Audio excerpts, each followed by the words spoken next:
শুধু দর্শক, আজকে আমরা একজন শ্রমিক নেতা, বিশেষ করে গার্মেন্টস শ্রমিক নেতা, গার্মেন্টস শ্রমিকদের নিয়ে যিনি কাজ করেন, ঠিক তেমনই একজন রফিকুল ইসলাম সুজন ভাই।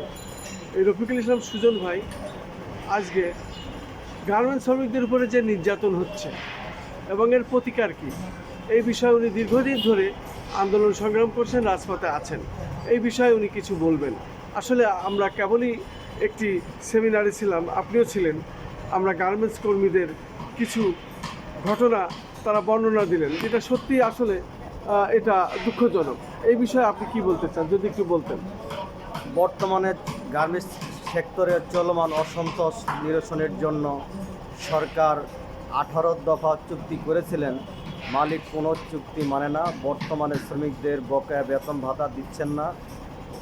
হঠাৎ করে যেহেতু প্রেক্ষাপট পরিবর্তন হয়েছে, প্রেক্ষাপট পরিবর্তন হওয়ার পর কিছু মালিক শ্রেণী আছে আন্দোলন সংগ্রাম লাগায় দেওয়ার জন্য, তারা রাজনৈতিক স্বার্থ হাসিলের জন্য এই কাজগুলা করছে।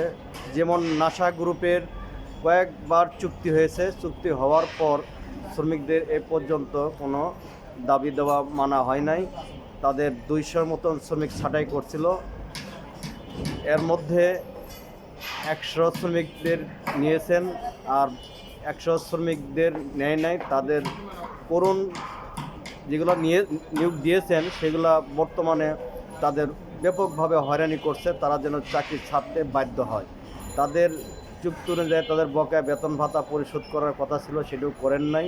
এখন শ্রমিকদের উপর অনেক অত্যাচার নির্যাতন বেড়ে চলছে বা করতেছেন।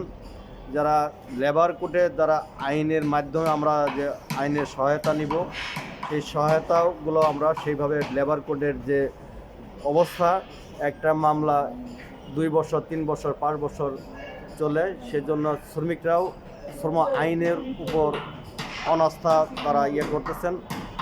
এখন বর্তমানে চলমান যে রাজনৈতিক সংকট, পোশাক শিল্পের যে দুরবস্থা নিরসনের লক্ষ্যে শ্রমিকদের সরকারের পক্ষ থেকে মনিটরিং করা এবং যে মালিক আইন ভঙ্গ করব সেই মালিককে শাস্তির আওতায় আনলে তাহলে হয়তো এই পোশাক শিল্পের সমস্যা নিরসন করা সম্ভব হবে।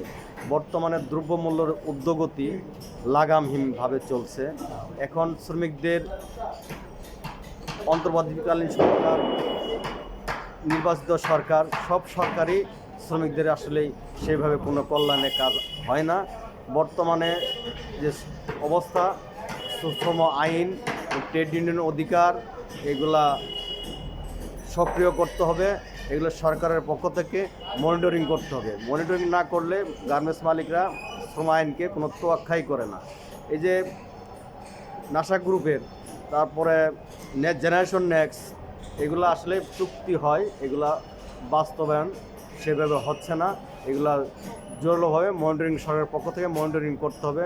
তা না হলে এই বর্তমান যে সামনে বাৎসরিক ইনক্রিমেন্ট, এই ইনক্রিমেন্টের সময় এগুলা সব কিছু খসে উঠতে পারে।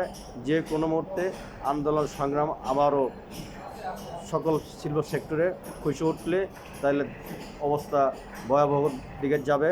আমি আশা করব সরকার বিজিএমএ শ্রমিক কেন্দ্রদের নিয়ে দ্রুত যেন এই সমস্যা নিরসন করে, বিশেষ করে সরকার যে 18 দফা সমঝোতা চুক্তি করেছে, চুক্তির জন্য বাস্তবায়ন করা হয়। আমি বাংলাদেশ গার্মেন্টস শিল্প শ্রমিক ফেডারেশনের পক্ষ থেকে সকলকে আন্তরিক ধন্যবাদ জানাই এবং আমি আবারও বলছি সরকারের 18 দফা চুক্তি যেন মনিটরিং করে বাস্তবায়ন করা হয়। ধন্যবাদ।